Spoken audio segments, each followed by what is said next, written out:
விவசாயிகளே, உங்கள் பாகற்காய், சுரக்காய், பீக்கங்காய் போன்ற கொடிவகை பயிர்களில் வந்துட்டு லாபத்தை அதிகரிக்கிறதுக்கான 5 ரகசியங்களை சொல்ல போறேன். ஸோ முதல் ரகசியம் வந்து பூச்சி மேலாண்மை. முதல்ல வந்து பார்த்தோம் அப்படின்னா சுரங்க பூச்சி. இது என்ன பண்ணணும், இலைக்கு மேலே வந்து பார்த்தீங்கன்னா வெள்ளை கலர்ல கோடுகள் இருக்கும்.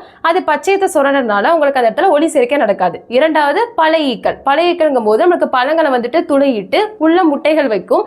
அது எல்லாமே புழுக்களா மாறி உங்களுக்கு துர்நாற்றம் அடிக்கும்.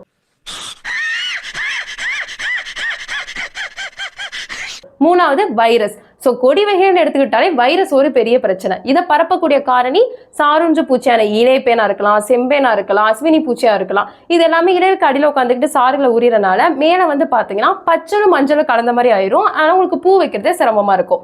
நாலாவது இலை தின்னும் புழுக்கள். இது நரம்பு பகுதியை மட்டும் விட்டுட்டு மீதி இருக்கக்கூடிய பச்சையத்தை சாப்பிட்றதுனால உங்களுக்கு அந்த இடத்துல வளர்ச்சி தடைபடும். அஞ்சாவது நூறு புழுக்கள். நீங்க வயலை வந்து பார்த்தீங்கன்னா அங்கங்க திப்பி திப்பியா காஞ்சு போன மாதிரி இருக்கும். ஸோ நூறு புழுக்கள் என்ன பண்ணுன்னா வேர் பகுதியில் உட்காந்துக்கிட்டு சாறுகளை உறிஞ்சு சாப்பிடுது. ஸோ இதுதான் மேஜரா பூச்சிகள். நோய்கள் எடுத்துக்கிட்டோம்னா உங்களுக்கு அழுகல் நோய் வரும். அது வேரழுகளா இருக்கலாம், தண்டழுகளா இருக்கலாம், இலை அழுகல், பூ அழுகல், காய் அழுகல் எதுனாலும் இருக்கலாம். வாடல் நோய். ஸோ வாடல் நோய் வந்து பார்த்தீங்கன்னா உங்களுக்கு அது வந்துச்சுன்னா கீழே இருந்து நீர் போக்குவரத்து, உணவு போக்குவரத்து சரியா கிடைக்காது. ஸோ அந்த செடிகளே பார்க்கும்போது உங்களுக்கு வாடி வதங்கி போன மாதிரி இருக்கும். அது போக அடி சாம்பல் நோய் வரும், மேல் சாம்பல் நோய் வரும், இலைப்புள்ளி நோய் வரும், கருகல் நோய் வரும். இதுதான் நம்மளுக்கு நோய் தாக்குதல். மூணாவது ரகசியம் வந்து பார்த்தீங்கன்னா உர மேலாண்மை. அதாவது உரங்கள் வந்து நமக்கு சரியா கொடுக்கணும். நீங்க வந்து நினைச்சிட்டு இருப்பீங்க தலை, மணி, சாம்பல் சத்து கொடுத்தாலே போதுமானது. ஆனா கொடி வேர்களை பொறுத்த வரைக்கும் நுண்ணூட்ட சத்துக்கள்ங்கிறது மிக அவசியம். அது குறைஞ்சிச்சு அப்படின்னா உங்களுக்கு இலைகள் முழுவதுமாகவே மஞ்சள் அல்லது பழுப்பு நிறங்களை வந்து மாற ஆரம்பிச்சிடும். நாலாவது ரகசியம் வந்து பாத்தீங்கன்னா பூ உதிர்தலை தடுப்பது எப்படி. இப்ப கொடி வகை பயிர்கள் எடுத்துட்டோம்னா உங்களுக்கு பூக்கள் அதிகமா இருக்கும். ஆனா அதுல ஆண் பூவும் பெண் பூவும் சமச்சீரா இருக்கான்னு பார்க்கணும். அப்படியே பூ வச்சாலும் சில சமயத்துல காய் வராது. அப்படியே காய் வந்தாலுமே உங்களுக்கு உதிர்தல் பிரச்சனை, பூ உதிர்தல் பிரச்சனை அந்த மாதிரி நிறைய இருக்கும்.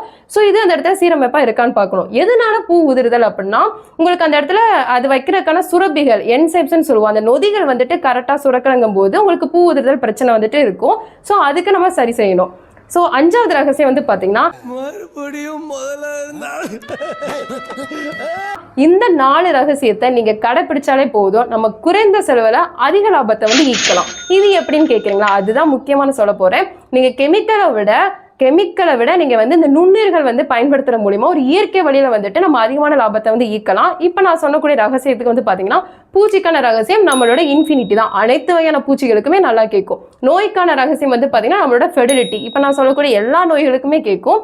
அதே மாதிரி நம்ம பூ உதிர்தலா இருக்கட்டும், அந்த உர மேலாண்மை சொன்னேன், அதுக்கு நம்மளோட ஃபெர்டிலிட்டி உங்களுக்கு மகசூல் அதிகமாறதா இருக்கட்டும், பூ உதிர்தல் பிரச்சனையை வந்துட்டு உங்களுக்கு குணப்படுத்தி கொடுக்கும். ஸோ இந்த 3 தான் நம்ம கொடிப்பயிர்களுக்கான ரகசியம். ஸோ இந்த நுண்ணுயிர்களை வாங்கி நீங்க பயன்படுத்தி பயனடைமாறு தாழ்மையுடன் கேட்டுக்கொள்கிறேன். நன்றி.